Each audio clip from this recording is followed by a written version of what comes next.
Hello நண்பர்களே, welcome to mix media. இன்றைக்கி நம்ம ரொம்ப குயிக்காக அண்ட் சிம்பிளாக செய்யக்கூடிய ஒரு ஸ்வீட் ரெசிபி தான் பார்க்க போகிறோம். தேங்காய் திரட்டுப்பால். இந்த ரெசிபியை எப்படி செய்யலாங்கிறத பார்ப்போம். ஃபர்ஸ்ட் இந்த தேங்காய் திரட்டுப்பால் செய்கிறதுக்காக கடாய் வச்சுக்கலாம். கடாயில் 1 டீஸ்பூன் பாசிப்பருப்பு எடுத்துகிட்டு லைட்டாக ஃப்ரை பண்ணிக்கலாம்.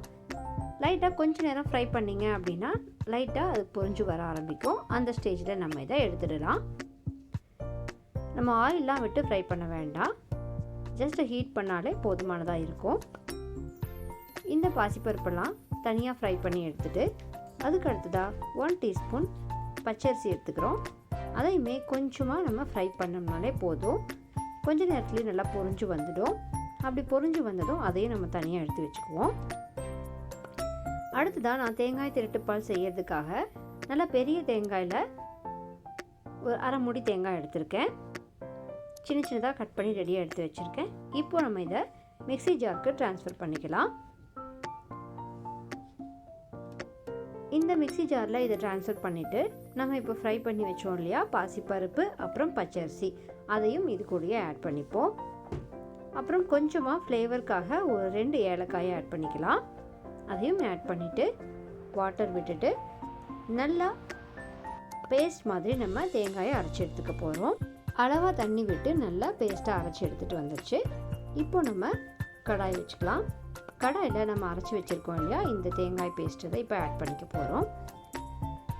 இந்த தேங்காய் பேஸ்ட் நம்ம உள்ளே ஆட் பண்ணிவிட்டு கொஞ்சமாக நம்ம மிக்ஸ் பண்ணி கொடுக்கலாம். நம்ம இதில் ஜாஸ்தி வாட்டர் ஆட் பண்ணல அப்படின்னா நமக்கு குயிக்காகவே ஒர்க் முடிஞ்சிடும்.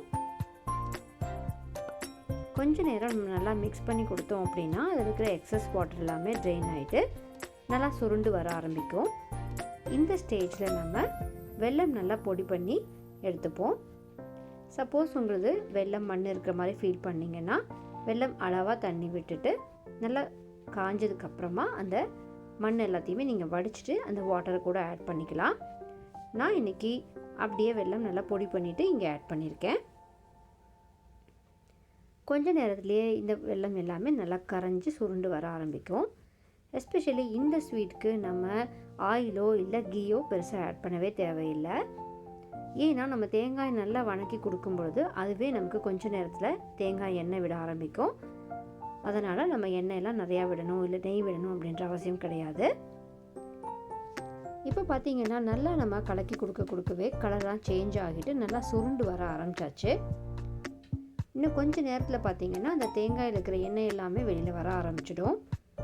கொஞ்சம் நேரம் நம்ம நல்லா கலக்கி கொடுத்துட்டு இந்த ஸ்டேஜில் வேணால் கொஞ்சம் ஃப்ளேவருக்காக 1 or 2 டீஸ்பூன்ஸ் கீ ஆட் பண்ணிக்கலாம். உங்களுக்கு பிடிக்கும் அப்படின்னா இந்த கேஷ்யூஸ் அண்ட் கிரேப்ஸ் இது எல்லாமே நீங்கள் கீயில் ஃப்ரை பண்ணிவிட்டு இங்கே ஆட் பண்ணிக்கலாம். பட் இந்த ஸ்வீட்டுக்கு எதுவுமே இல்லாமல் இருந்தாலுமே நல்லா டேஸ்ட்டாக இருக்கும், நல்ல தேங்காயோட ஃப்ளேவரில். அதனால் நான் இன்றைக்கி வேறு எந்த கேஷ்யூ கிரேப்ஸ் எதுவுமே ஆட் பண்ணலை. இப்போ இதை நல்லா நம்ம மிக்ஸ் பண்ணி கொடுத்துட்டு வர ஆரம்பிச்சும் போது பார்த்திங்கன்னா இப்போ அப்படியே லைட்டாக ஆயில் வர ஆரம்பிச்சிருக்கு. இது நல்லா நமக்கு பிரிஞ்சு வந்துருச்சு அப்படின்னா நம்ம ஆற விட்டுட்டு உருண்டை பிடிச்சும் வச்சுக்கலாம். அப்படி இல்லைன்னா நம்ம இதை அல்வா மாதிரி ஸ்பூன் போட்டு பவுலில் சாப்பிட்டுக்கலாம். அவ்வளோதாங்க, நம்மளோட இந்த ஸ்வீட் குயிக்காக ரெடி ஆயாச்சு. பார்த்திங்களா, நல்லா ஆறி பவுலில் போட்டு ட்ரான்ஸ்ஃபர் பண்ணியாச்சு. இந்த மாதிரியான ஹெல்த்தி ரெசிபீஸ் அண்ட் சிம்பிள் ரெசிபீஸ்க்காகவும் நம்ம சேனலை மறக்காமல் சப்ஸ்கிரைப் அண்ட் லைக் பண்ணிவிட்டு காத்துருங்க. டாட்டா, பாய் பாய்.